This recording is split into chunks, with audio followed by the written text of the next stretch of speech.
All right, this is Aaron Squire coming to you guys again from GenCON 2016. I managed to get an interview with the famous, maybe not so famous, he's going to get more famous now, Ryan Sutherland. And we're here to talk about Set 5, which is Hero Fall. Yeah. Yeah. So, how you doing? How's the convention been? It's been fantastic. This is my first GenCon. I've had a lot of fun, though. Yeah? My voice is getting a little hoarse from talking to people all weekend, but other than that, it's been a You're a popular guy. Well, I don't know about that, but it's been a lot of fun. All right. So you recently announced the Set 5, or the Hero Fall expansion. Yeah. And we've got a gem rotation. Can you give us any spoilers on what we might see soon or something? Just give us a little nibble. For gems, we're going to be announcing those soon. Okay. But not right here at GenCon. Okay. So by the time this video comes out, they may be public. We'll know what they are. Right. But today we can spoil a card for you. What? Today we're going to spoil one of our legendaries. Just taking it to the mat, this guy. Absolutely. It's called Psychic Ascension. It's a 15 cost Sapphire basic action. Okay. But it gets one cheaper every time you play an action while it's in your deck or in your hand. Okay. And what it does is it's like Holy Ascension from Armies of Myth, and it's going to transform your champion. So this time you don't have a constant that's sitting out there waiting for you to hit a certain health total. Yeah. Instead, you just all you have to do is cast this, and you'll ascend. And what it'll do is you get a new champion power. It says for one charge, create a random create a random action that you have the threshold requirements to play. And every time you play an action, you're going to get a random troop of the same cost. So you're going to get a bunch of actions, you're going to be able to play them, get a bunch of troops, and it'll basically power out the rest of your game. Okay. Yeah, I mean, that kind of plays into one of my other questions a little bit later, but I have to find it now. You kind of like made me skip ahead. No, it's fine. So the best dual resources are arguably tied to factions. Absolutely, yeah. And some people want to play more actions and things. They want to play troop light or troopless decks. Yep. So are we going to see dual shard support in the future for that? Yeah, you're going to see dual shard support, and it's not going to be tied to troops. Wow. And the main reason we did those for Armies of Myth was between the first 4 sets of Hex, it's been all about these different races. And now we're kind of pulling back from those. So we're looking more at like the different factions. And so you're definitely going to be seeing some new resources that aren't specifically tied to a race or even to a faction. Okay. And you'll be seeing those fairly soon. Wow. Yes. Okay, sweet.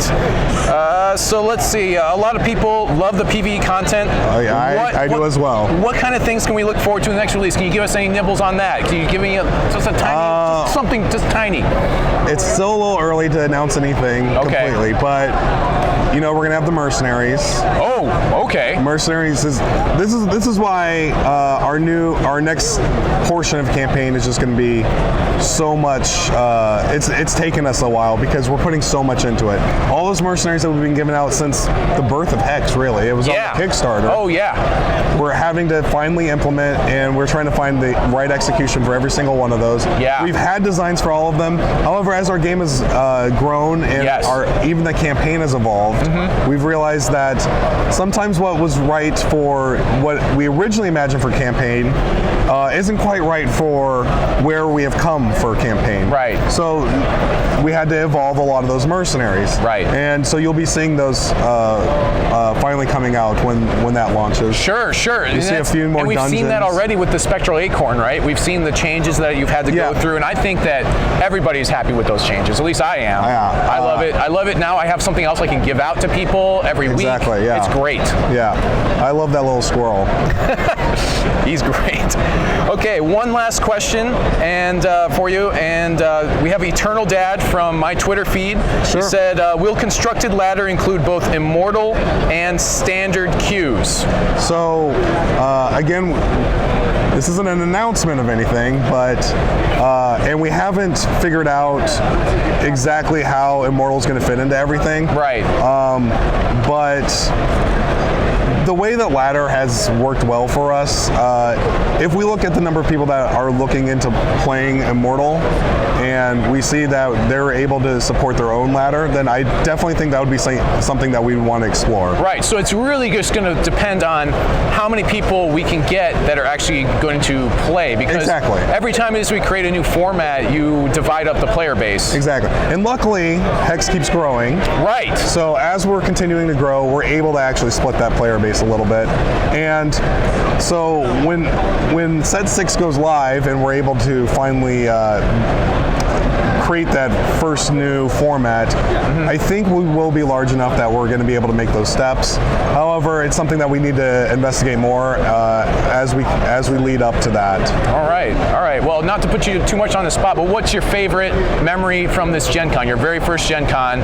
Do you have anything? If you don't, goodness. I know, right? Like, I don't know. It's all the Hex community members here. Yeah. It would have to. Okay. It's definitely when Zubrin got his. Of course. Yeah. That, right. When Zubrin became Eternal. He became Exalted. Exalted, wow. and just having everybody around and everybody just so happy for him, and everybody knew it was the right choice. Exactly. Yeah. It was a great moment. That's what I was going to say. There's nobody better than Zubrin right now that I could pick that hasn't already gotten it.